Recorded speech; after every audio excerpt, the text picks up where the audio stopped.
Hey guys, it's Chloe, back with another Con Chronicles. Sorry for skipping last month's upload. I was busy con crunching for Holiday Matsuri, which we're going to talk about today. But first, I spent a few hours at Holiday Cosplay Tampa Bay the weekend before, so let's get that out of the way right now. I'm not giving it its own episode because I was only there for a short time, but it was okay.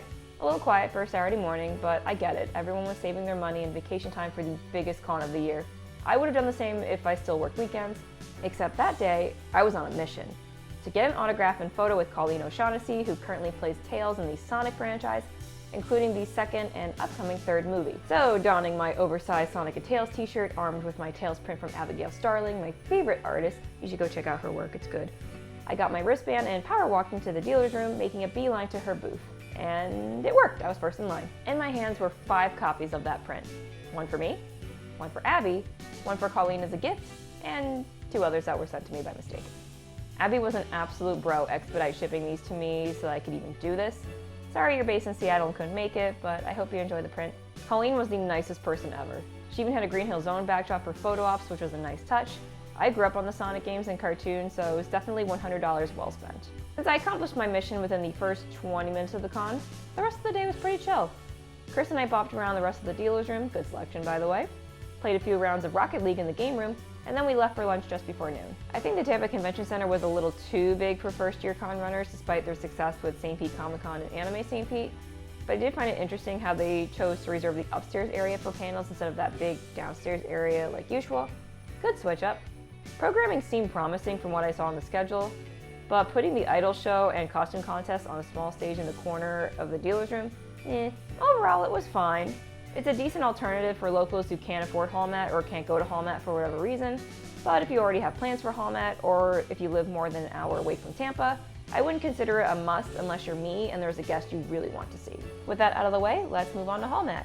I was initially waitlisted for the Winter Cosplay Championships, got the email the night I finished my Cyber Ellie, but then a Christmas miracle happened and I got accepted 2 weeks before the convention. Got that email the night I finished the rest of my costumes for the weekend, sent in my AV and my build book, and then I practiced. And practiced. And practiced. Made last minute repairs to the costume and then it was time to go. Thursday started out rough. Weather? Sucked. Traffic? Really sucked. And that wasn't just the line to get to the hotel parking garage. This was all the way from Tampa up I-4.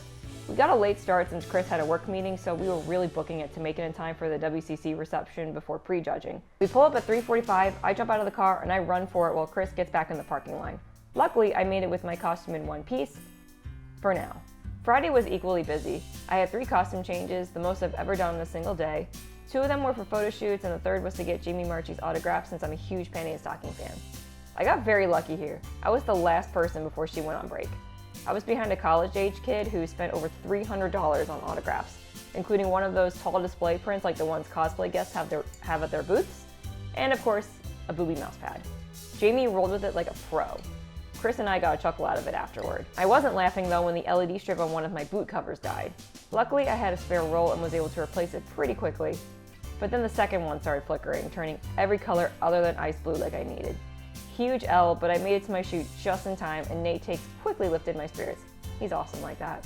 Afterward, I bumped into my first photog from this morning, Dylan Nauer, and he had the idea of setting both my boot cover lights to demo mode so they appeared more in unison. I was saved! Or so I thought. We'll come back to these a little later. Saturday was 50-50. The morning was busy since we were rushing to sign up for the holiday runway contest. We had to bolt from the Cosplay Academy to main event since the wrong information was posted, but we still managed to get spots. And yes, I did mean to say we, because in the biggest character development moment of the weekend, Chris did his first costume contest. As you can see, he did amazing. After the runway contest, it was back to chilling. Since we already took pictures in the morning before the show, we changed into way more casual cosplays, me borrowing Chris's Ash Ketchum costume I made for him. This was my 5th cosplay for the weekend, a personal record for me, but by 6 p.m. both days I was out of cosplay, so it was also the most amount of time I've spent in casual clothes during a 3-day convention, so it was a good balance. Finally, it was competition day. I'd never done a full run-through in full costume before this day since I was fixing things up until Tuesday night, but I felt so much better after rehearsal. And then the LED strip on the second boot cover died, so that quickly went away. I had no more spares, so I had to turn the other one off, which sucked. The way we were lined up and led up the stairs toward the stage felt like we were going up a roller coaster, creeping our way to the top before the drop came on our turn. I was getting nervous again, but then my music started and I just did the same thing I'd been doing at home for the last week and a half. Thankfully, nothing bad happened on stage. Having an audience made a huge difference in my energy levels. They and the contestants backstage were so nice, I felt like I could do anything after that. Thank you to everyone who took video of me. Shout out to Chris who cut my AV to make this performance possible. I loved performing and definitely want to do it again next year. So that was holmat. Next year is the last one at the Marriott, and I think knowing that is going to change the vibe of the event. It was inevitable since the con outgrew the venue years ago, but it still feels weird knowing it's actually happening. But I'll leave it to future me to deal with that. In the meantime, leave your con stories from this year in the comments below. If you enjoyed this video, don't forget to hit those like and subscribe buttons, ring the notification bell, and follow me on my other social media links in the description. Tune in next month, or should I say next year, as we check out Central Florida Comic Con in Lakeland. For now, happy holidays, and I'll see you again soon.